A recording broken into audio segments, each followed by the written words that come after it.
uma alegria para mim também, essa terra abençoada por Deus. Amém, irmãos? A terra abençoada por Deus.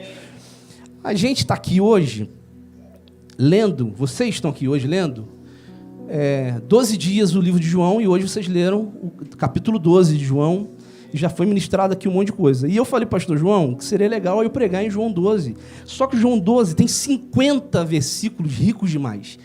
E eu entrei numa crise, não era de pregar em João 12. João 12 pregar estava mole. Agora, qual era o texto que eu tinha que pregar nesse negócio aqui, que tinha muita coisa boa? A entrada triunfal de Jesus em Jerusalém, o discurso dele sobre a morte dele, a gente está no dia de ceia.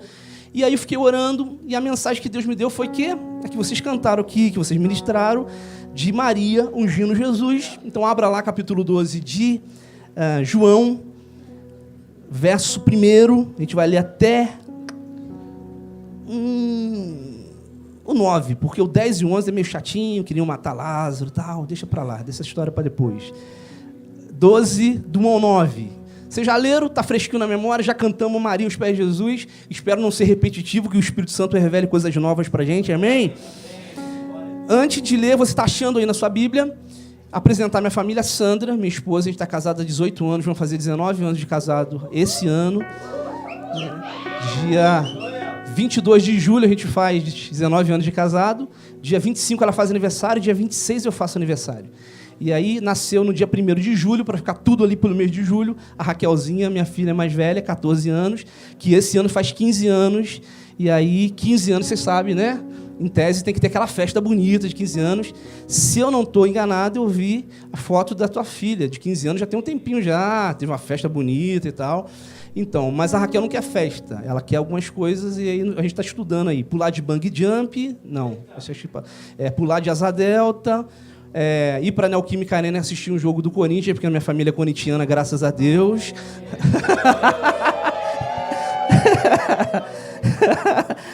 Então, a gente tem...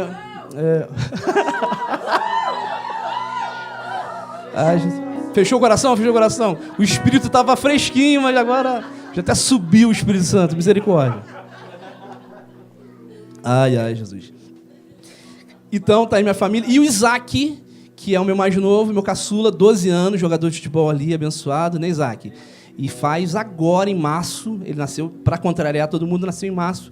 E dia 18 de março ele faz 13 anos, meu filho, 13. Tu tem noção de que é 13? Em nome de Jesus, obediência e tal. Isaac é uma bênção. Quem tem filho chamado Isaac aí? Alguém tem filho chamado Isaac aí? Isaac é uma bênção. João, Vitor e Isaac são 2 nomes abençoados para colocar no filho, irmão. Tem João Vitor aí, né? Deve ter. Amém. Vocês conhecem. João 12:1, que achou da glória a Deus. Diz assim: 6 dias antes da Páscoa, Jesus chegou a Betânia, onde vivia Lázaro, a quem ele ressuscitara dentre os mortos. Ofereceram-lhe ali um jantar. Marta servia e Lázaro estava entre os que se reclinavam à mesa com ele. Então Maria tomou 1 libra de um nardo puro e um perfume muito caro e ungiu os pés de Jesus e os enxugou com seus cabelos. E toda a casa se encheu da fragrância com esse perfume. Mas um dos discípulos, Judas Iscariotes, que mais tarde o trairia, disse: por que não se vendeu esse perfume por 300 denários, 300 dias de trabalho, e não se deu aos pobres? Ele disse isso não pelo cuidado que tivesse dos pobres, mas porque era ladrão, tendo a bolsa, tirava o que nela se lançava. Respondeu então Jesus: deixai-a, ela guardou esse perfume para o dia do meu enterro. Vós sempre tereis os pobres convosco, mas a mim nem sempre tereis. Uma grande multidão, sabendo que ele estava ali, veio, não só por causa de Jesus, mas também para ver a Lázaro, a quem ele ressuscitara dentre os mortos. Amém? Pai, eu quero te dar graças por essa palavra, que haja um céu aberto aqui agora, e eu seja canal do Senhor para ministrar essa igreja, em nome de Jesus. Amém, amém. Irmãos, o Evangelho de João, ele é maravilhoso. Que bom que vocês estão lendo ele, porque ele é um livro escrito por um discípulo próximo de Jesus, que tem uma perspectiva diferente de escrever de que Marcos, de que Mateus, de que Lucas. Porque João sempre vai descrever o Evangelho como uma ação e um discurso. a maneira que ele entende que deva escrever sobre os fatos de Jesus é de escrever um grande milagre e um discurso de Jesus a respeito daquele grande milagre, ou um discurso de Jesus sobre algo e logo depois um milagre que vem de Jesus para comprovar aquele discurso. Então, o Evangelho de João tem textos maravilhosos. Você passou lá, João capítulo 1, falando sobre o início de tudo, o verbo que se fez carne, a palavra que se fez carne habitou entre nós, o testemunho de João Batista. Depois você caminhou para o milagre em Caná da Galileia, que é o primeiro milagre de Jesus relatado na Bíblia, pelo qual os discípulos começaram a crer nele, que era algo extraordinário e sobrenatural que ele fez. Depois a gente começa a caminhar, capítulo 3 e 4 ali, a gente vai chegando para momentos importantes do ministério de Jesus, chamada dos seus discípulos, e depois disso, Jesus vai começar a caminhar, ensinar seus discípulos sobre algumas questões importantes. A gente chega ali na história da mulher no poço de Samaria e a gente ali se atém a um momento importante do ministério de Jesus e o Evangelho vai caminhando com alguns milagres importantes. E capítulo 12, João é muito curtinho, então capítulo 12 já está chegando para o final do ministério de Jesus. Capítulo 12, Jesus já viveu os seus 3 anos de ministério e ele está agora caminhando para entrar em Jerusalém. Diferente do que alguns fazem, irmãos, o ministério de Jesus ele não começa nas grandes capitais e ele termina nas periferias. Pelo contrário, Jesus escolheu começar nas periferias e depois ele ir para as grandes capitais. Eu tenho no meu coração, e isso é algo que eu trago para o meu ministério, de que Jesus tem um amor pelas periferias, Jesus tem um amor pelos lugares mais afastados, Jesus tem um amor por aqueles lugares onde a gente tem dificuldade de o poder público chegar. É por isso que eu penso que quando Jesus olha para Itaipava, Jesus não está olhando para o centro de Itaipava, para o shopping, estação, tem a estação que está lá, mas o que Jesus olha é para Madame Machado, ele quer ver e começar a fazer o seu trabalho em lugares como esse, onde o povo está reunido, onde há paixão, onde há dificuldade de poder público chegar, mas onde ele deseja realizar os seus milagres. Então ele começa os seus milagres em Cafarnaum, na Galileia, lugar pobre, e ele termina seu ministério em Jerusalém. E agora está ao ponto dele entrar em Jerusalém, já está chegando em Jerusalém, mas antes disso, ele resolve passar em Betânia, uma cidade importante, de amigos que ele tinha, e de um amigo muito especial, chamado Lázaro, que era alguém que ele amava com profunda intimidade, e que tinha sofrido uma dificuldade. Capítulo 11, a gente vê um problema enorme que a família de Lázaro sofre, e que ele morre, e Jesus chega e resolve tudo. E agora capítulo 12, Jesus entra na casa de um homem, segundo se a gente for pegar outros relatos dos evangelhos, talvez seja na casa de Simão, e na casa de Simão talvez ele entrou, e agora ali lhe oferecem um banquete antes da Páscoa, e Jesus então vai para ali para comer, e diz o texto que Lázaro, que era agora a grande personagem daquele momento do ministério de Jesus, vai também, e o pessoal fica empolvoroso. Lázaro, que Jesus ressuscitou, porque Lázaro vira um mega-star, vira a pessoa que tinha ressuscitado, que Jesus tinha ressuscitado. E interessante, irmãos, é que eu costumo dizer, Lázaro, o pessoal diz assim, Lázaro é muito abençoado. Tem uma frase aí feita de internet, melhor do que ser discípulo é ser amigo. Já viu isso? Melhor do que ser, porque discípulo está ali, mas o amigo foi ressuscitado. Mas eu fico pensando, o Lázaro, ele sofreu um problema que outras pessoas não sofreram, e eu espero não sofrer. Ele morreu 2 vezes, vocês estão ligados nisso? Ele morreu 2 vezes. Então o Lázaro, ele teve amém, que ele estava abençoado, amém, que ele voltou, mas ele teve que morrer de novo. Ninguém viu Lázaro andando em Madame Machado aqui, andando para Itaipava, não viu, porque ele morreu de novo. Então, não sei se foi um bom negócio para ele voltar. E eu tive um amigo pastor Paulo, e ele, um dia estava na igreja, irmãos, e aí eu tinha uma ovelha que era filho do pastor Paulo, e aí chegou lá o comunicado, olha, pastor Paulo está muito mal, paralisou os órgãos todos, o rim paralisou, ele está nas últimas, e vamos orar para esperar o pior. E aí chegou esse comunicado, no final do culto nós oramos pelo pastor Paulo, e pedimos a Deus um milagre, e eu me preparei já para consolar a família, porque a mensagem tinha chegado aqui, não tinha mais jeito. E teve até uma profecia lá, uma pessoa levantou, batendo, rodopiando, botou a mão na cabeça do menino lá e falou, eis que te digo, dessa noite teu pai não passa mais, prepara teu coração e tal. E aí, a profecia. E aí, irmãos, beleza, a madrugada passou, de manhã, o filho dele, Maxwell, me liga, pastor. Eu falei, o que aconteceu, filho? Já esperando um pior. Ele disse, meu pai abriu os olhos, está bem, está recuperado, os médicos estão vendo. Aconteceu um milagre de madrugada, meu pai está bem, está indo para casa. E aí nós celebramos e festejamos, irmãos, foi uma bênção.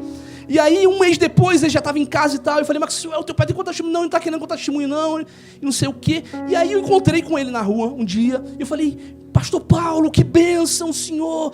Deus fez um milagre, trouxe eu de volta. Ele disse, bênção nada. Eu levei um susto. Eu disse, mas como assim bênção nada? Ele falou assim, cara, passei mal, fui para o hospital. E aí eu apaguei. E aí eu senti uma paz no meu coração como eu nunca senti na minha vida. E eu senti assim uma luz que me puxava para um lugar de paz, de alegria, como eu nunca senti na minha vida. E quando eu estava feliz, já indo para esse lugar, eu acordo no hospital. Porque vocês oraram por mim. Não era para ter orado. Porque a gente não está querendo que a pessoa vá, mas ele estava de boa. Eu fico pensando, ele foi algumas horas, eu fico imaginando Lázaro 4 dias.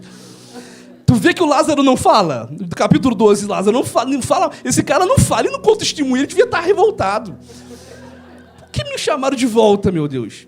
Um ano depois, eu estou lá em casa, o Maxwell me liga e falou assim, pastor, meu pai teve um infarto fulminante, caiu no chão e morreu. E eu lembro que no enterro dele eu fui dar uma palavra e falei, irmãos, pastor Paulo ficou 1 ano reclamando que a gente orou e que ele voltou. E agora, ele teve um infarto fulminante, ele caiu dentro de casa, Deus levou ele, não teve chance para orar. E pelo amor de Deus, ninguém ora para ressuscitar, porque ele está feliz agora ele está bem. E os filhos falaram assim, isso aí, que já não aguentavam mais de ouvir ele reclamando que tinha voltado.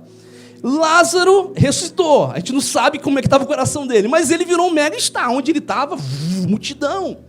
E aí Jesus vai na casa, talvez de Simão, e vai comer. E quem está servindo na mesa? Marta. Só que não mais aquela Marta que teve aquele problema que Jesus chama a atenção dela, mas agora uma Marta que serve porque o ministério dessa mulher é servir. E aqui eu queria tirar uma lição para a gente nessa noite, irmãos, uma lição para a gente. A Marta teve um momento que ela serviu Jesus e não estava nos pés de Jesus, e Jesus chamou a atenção dela não pelo serviço, mas por não estar dando a importância necessária para aquele momento. Mas agora eles estão na mesa comendo e alguém precisa servir na mesa. E se todo mundo estiver na mesa, não tem quem sirva. Quando Jesus multiplica os pães, tem uma multidão de mais de 5.000 pessoas. E os discípulos, Jesus chama os discípulos e fala, servi-los, peguem esses alimentos e levem para servir. Tem gente que chamou para sentar, mas tem gente que foi chamado para servir. Tem gente que foi chamado para levar. Tem gente que foi chamado para estar à mesa servindo. Marta era assim, Marta estava servindo. E eu quero dizer e profetizar que nessa noite Deus não vai levantar só gente para estar comendo, se alimentando, sentando na cadeira, assistindo o culto, mas Deus vai levantar pessoas para servir, para entregar, para levar o pão que Deus vai haverá de multiplicar, amém? Marta estava servindo. Precisa de gente para servir. E Jesus estava reclinado à mesa com Lázaro. Quando a gente pensa na mesa de Jesus, e quando tem um quadro da Última Ceia, tem uma mesa lá que o Leonardo da Vinci pintou, a gente pensa cadeirinha e uma mesinha, né? Esquece isso, irmãos. Primeiro século não tem cadeira para sentar na mesa. A mesa do primeiro século é uma mesa estendida no chão. E de acordo com a possibilidade de recursos, essa mesa era uma tábua com uma toalha, ou essa mesa às vezes era só a toalha no chão. Então eles colocavam a comida ali e eles serviam as pessoas reclinadas à mesa. As pessoas estavam quase que deitadas à mesa e às vezes deitadas à mesa, o pé de uma estava indo aonde? Perto do rosto do outro, que estavam reclinados à mesa.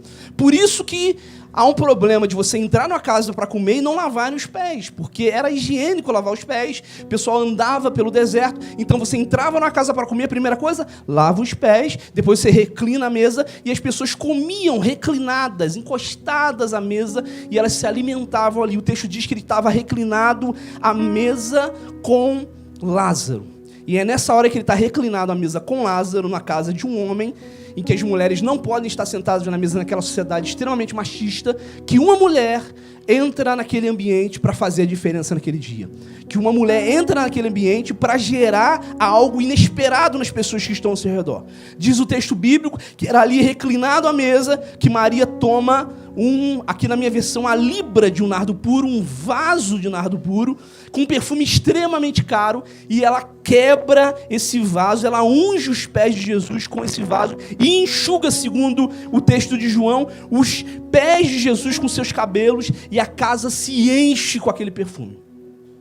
E aí há uma há um momento tenso nesse momento de alimentação de Jesus, que é uma mulher que invade aquele ambiente, e aquela mulher que invade aquele ambiente, ela joga um perfume caríssimo aos pés de Jesus, que não era para aquele momento, de acordo com o olhar daquelas pessoas que estavam ali, e que enche a casa daquele momento, e ela não só faz isso, mas ela pega os cabelos e ela enxuga os pés de Jesus.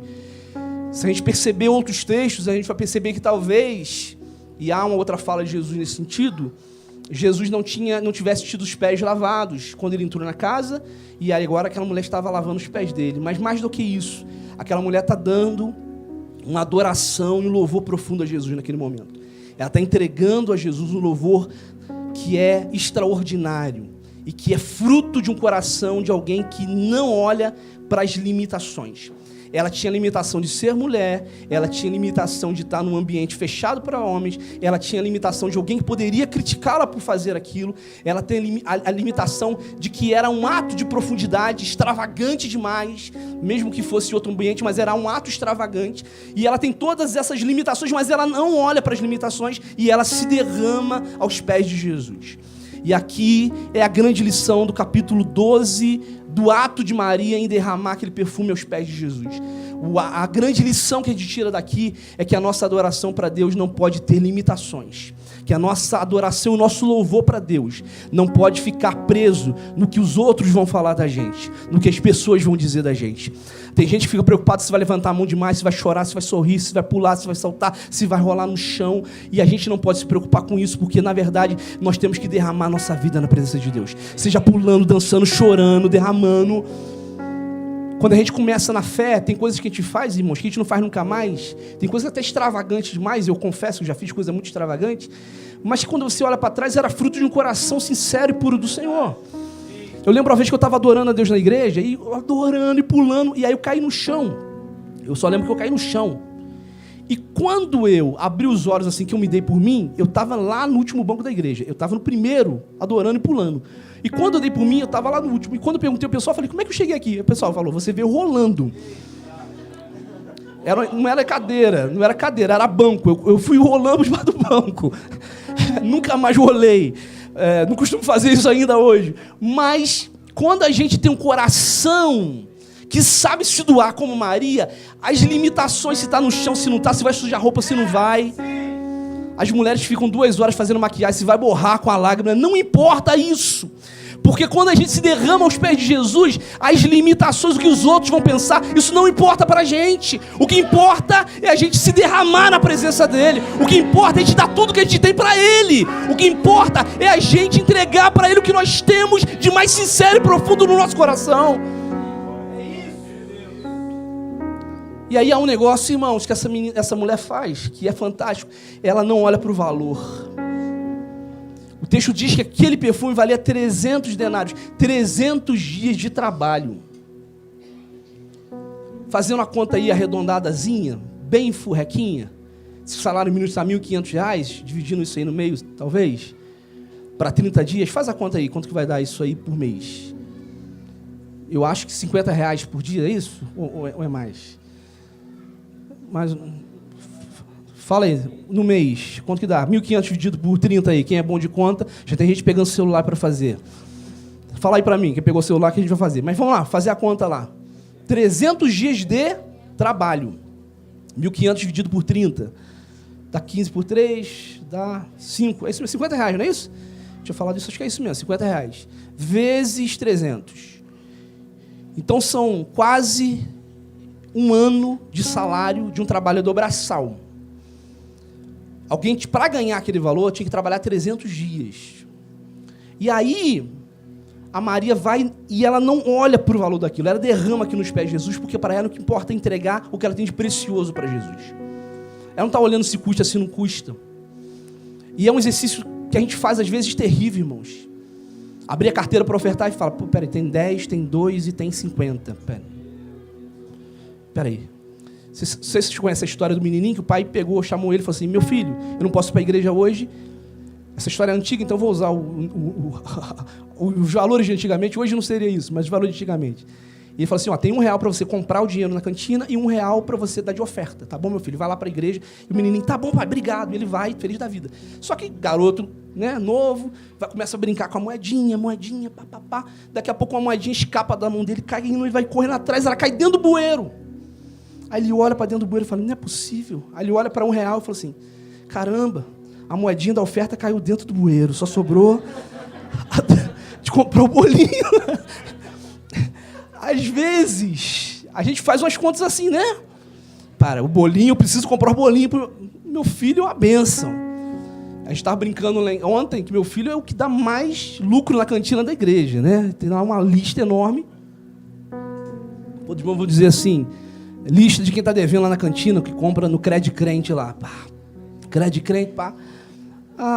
Tem sempre meu nome lá com 2, 3 coisas só do meu filho, fora a minha, da Sandra, da Raquel, mas meu filho é uma bênção, então ele dá lucro na cantina das igrejas por aí, porque ele adora comer, né?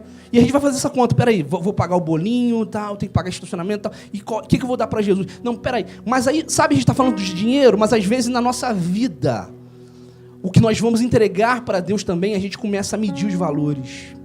Peraí, não, eu já fui no culto uma vez na semana, 2 vezes, para quê? Não, que isso? Eu já fui 2 vezes, mas e terceira? Mas por que marcaram essa reunião extraordinária? Mas por que marcaram esse monte? Mas por que marcaram essa oração? Mas por que eu vou ter que chegar mais cedo? A gente começa a fazer medidas que, para Deus, ele não está se importando se a gente está 7 dias, se a gente está 1 dia, mas para Ele importa se a gente está dando tudo que a gente tem para Ele, se a gente está entregando tudo que a gente tem para Ele, se a gente está entregando como Maria, aquilo que é mais precioso na gente, aquilo que é mais valioso na gente, aquilo que nós podemos dar de melhor para Ele, e às vezes o que nós podemos dar de melhor para Ele nem é o dinheiro, mas é o nosso tempo, mas é o nosso dom, mas é a nossa fala, é a nossa pregação, é a gente poder estar envolvido no ministério da igreja, e às vezes a gente começa a fazer medições e a gente não, é muita coisa, não, isso é demais para mim, até que eu vou. Maria não faz isso, ela se derrama aos pés de Jesus e joga um perfume de 300 dias de trabalho. Só que do outro lado tem um cara que fala assim, é muito dinheiro. A gente podia ter pegado esse dinheiro e dar para os pobres. Sabe o que eu aprendi uma coisa? E eu vou falar isso aqui, me dá licença aí, pastor João, de falar. Que quando a pessoa reclama que o dinheiro que está sendo usado na igreja não está sendo dado para os pobres, ele está se parecendo com Judas, irmãos. Tem sempre alguém que diz assim, pô, mas se em vez de ter pintado essa parede aqui, se a gente pegasse esse dinheiro e tivesse dado para os pobres, mas ao invés de comprar esse som aqui, se a gente pegasse esse dinheiro e tivesse dado para os pobres, e eu aprendi que quem reclama disso não é os irmãos que estão querendo ver a obra crescer, é gente que não contribui e gente que está usando isso como desculpa para não fazer o que Deus quer que a gente faça. E aí a gente, para que vai comprar um terreno lá embaixo? Tá bom aqui mesmo, vamos pegar esse dinheiro e vamos dar para os pobres, tem muita gente precisando e passando fome, mas o projeto de Deus é a gente entregar algo grande para Ele.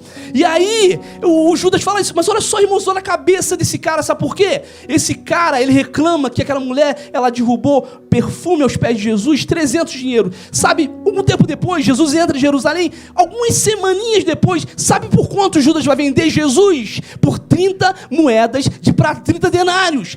10% daquilo que aquela mulher entregou aos pés de Jesus. Ou seja, o que Judas não está desvalorizando não é aquela oferta da mulher. O que Judas está desvalorizando é a presença de Jesus. É quem Jesus é. Sabe o que a gente desvaloriza às vezes? Não é o valor do dinheiro, mas é o que Deus pode receber com aquilo que a gente está investindo. É o que a obra de Deus pode receber com aquilo que a gente está investindo nela. Então a gente começa a dizer, não vale isso, não é para isso, mas porque a gente está desvalorizando a presença de Jesus, a palavra de Jesus, a unção de Jesus, a graça de Jesus, o evangelho de Jesus.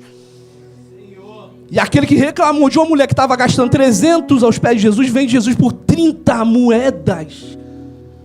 Se Jesus era tão precioso para ele tinha que cobrar 3.000. Aí Jesus dá uma palavrinha. Primeiro Jesus protege a mulher, porque o pessoal começa a falar dela. Jesus fala assim, deixa. Irmãos, o melhor advogado que você pode ter é Jesus.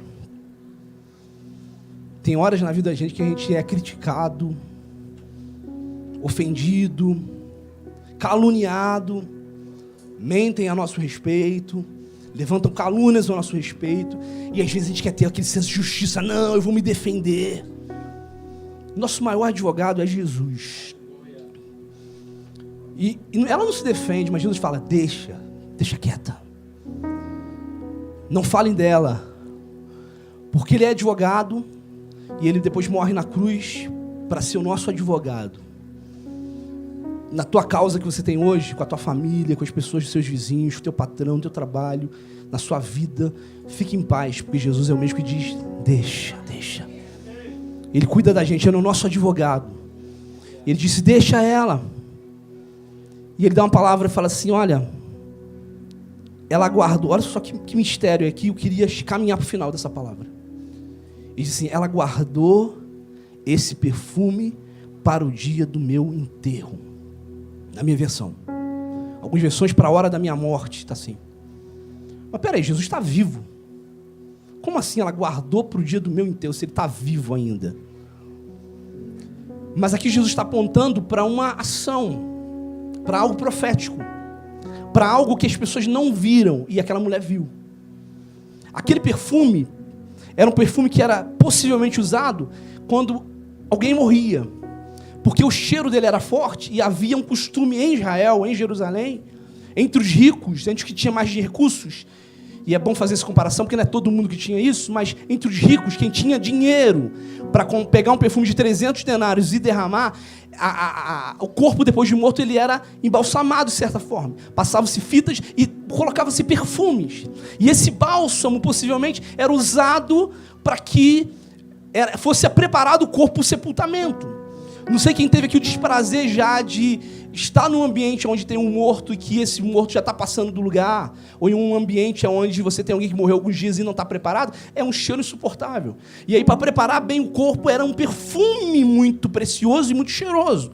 Então aquele perfume possivelmente era usado na hora da morte, para embalsamar o corpo. E aí aquela mulher pega aquele perfume que talvez fosse usado para a hora da morte e usa ali naquele momento, porque profeticamente aquela mulher está ungindo Jesus, declarando e confiando que o maior ministério de Jesus não era ele estar ali comendo à mesa com aqueles homens, mas que apontava para algo profundo na vida de Jesus, que ele nasceu para isso. Ele nasceu para morrer na cruz por nós. E aí profeticamente ela está dizendo, eu estou valorizando a morte do meu mestre. Só que antes de ungí-lo, depois que ele morreu, eu quero ungí-lo aqui agora, já profeticamente ungindo aquele que veio à terra para morrer por mim. E aí a gente conclui nessa noite dizendo que todo esforço de louvor e adoração que a gente tem só vai ser real e legítimo quando ele apontar para a morte de Jesus e para a cruz de Cristo. Quando ele apontar para o que é mais precioso na nossa vida. A presença de Jesus é maravilhosa, a presença do Espírito Santo é maravilhosa. Os milagres de Jesus são preciosos e maravilhosos. Mas o que mais importa para Jesus é a gente reconhecer o sacrifício dele na cruz do Calvário. Sabe o que foi importante para Jesus? Não era o preço que foi jogado aos pés dele, como talvez alguns neopentecostais vão dizer, do valor. Mas o que era mais precioso para Jesus era o reconhecimento de que a sua morte era importante para quem entendeu o seu ministério. E como para a gente hoje estamos aqui nesse culto adorando a Deus, o que é mais importante para a gente hoje não é só os ensinamentos de Jesus, a presença dele, mas é que um dia ele morreu por nós para nos trazer salvação. E o que é mais precioso na nossa vida é a gente poder saber que a cruz de Cristo nos trouxe a maior bênção que nós podemos ter na nossa vida, que é a salvação em Jesus Cristo. Por isso essa é uma noite de celebração, não só pela presença de Jesus que é maravilhosa, não só pelos milagres de Jesus, não só por essa graça, por essa bênção, mas por algo poderoso que é a salvação das nossas almas. E aí nessa noite, sendo bem didático, quando a gente olha para o nosso símbolo da nossa igreja, deixa eu me incluir, é a salvação que nos leva para olhar para o final. Ele voltará para buscar os seus salvos. Os discípulos saíram, 70 discípulos, e Jesus mandou eles na missão. Alguns vão dizer 72, algumas versões aí. Ele manda na missão, eles vão, expulsar demônio, o negócio fica bom pra caramba. Eles voltam, Jesus, em teu nome nós expulsamos demônios. Aí Jesus fala assim, não se alegrem por isso. Não fique feliz porque os demônios se submetem a vocês, mas sejam felizes, estejam alegres, porque o nome de vocês está escrito no livro da vida. Tem gente que vem pelo milagre. Tem gente que vem pelos sinais. Mas Jesus deseja que você venha pela salvação, porque Ele morreu na cruz do Calvário por você. Sabe como é que o texto termina, verso 9? Essa parte que nós separamos. Uma grande multidão, olha só o que João fala, sabendo que Ele estava ali, veio, não só por causa de Jesus, mas também para ver Lázaro. Capítulo 6, vocês passaram pelo capítulo 6, amém? O que Jesus faz? Ele multiplica os pães, depois a galera vai para comer o pão, todo mundo lá. Na primeira tinha 5.000 homens, fora mulher e criança. Na segunda devia ter uns 10, porque o pessoal foi falando, tem pão de graça, tem pão de graça. Já estava lotado o negócio. Aí Jesus fala assim, hoje não vai ter pão para comer não. Já sai um montão. Tem uns que falam assim, tu me chamou para isso? Jesus fala, hoje eu quero que vocês aprendam o pão vivo que desceu do céu. Eu sou o pão vivo que desceu do céu. E vocês não têm que se alimentar desse pão, porque esse pão que o pessoal do deserto comeu o pão que descia, que Moisés deu, morreu. Mas eu tenho um pão que dá vida eterna para vocês. Quem come de mim tem vida eterna. Quem se alimenta de mim tem vida eterna.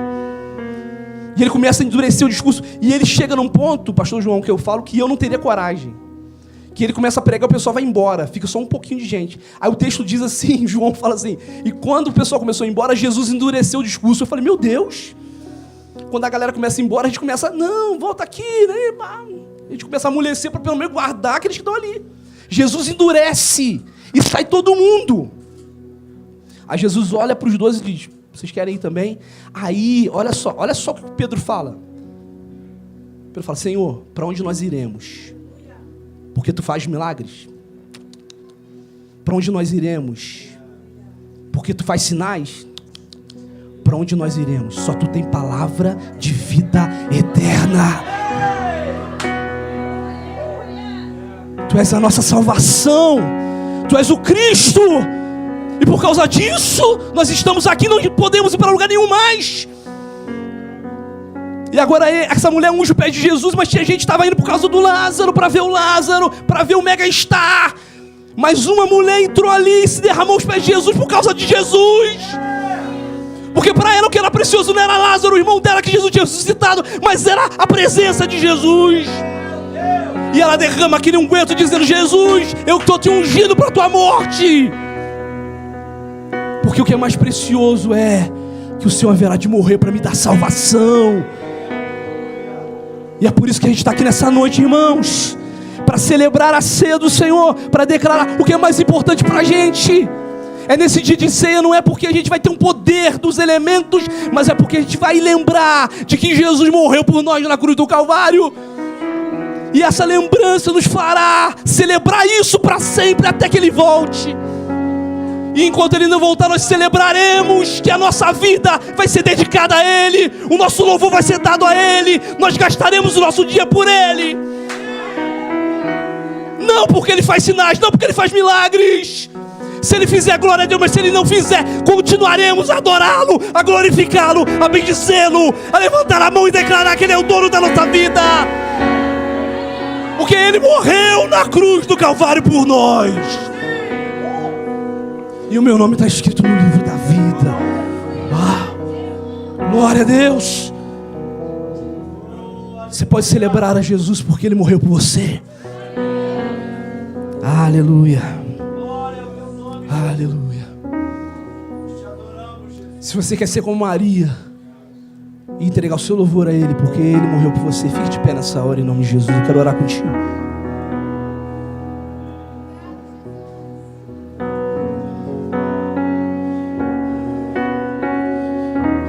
Aleluia.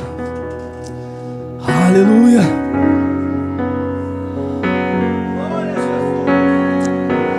Ó Deus, nós te louvamos essa noite. Nós bendizemos o teu nome. Porque a história de Maria nos motiva, Senhor. Nos motiva a dar mais. Nos motiva a dar sem limitação. Nos motiva a entregar tudo que nós temos. Mas não pelos milagres, não pelos sinais, quem o Senhor é para a nossa vida, aquele que nos salvou. Nós queremos celebrar nessa noite que o Senhor morreu na cruz por nós, e que isso é precioso para nós. Nós queremos entregar tudo que temos para o Senhor, porque o Senhor se entregou na cruz pelos nossos pecados.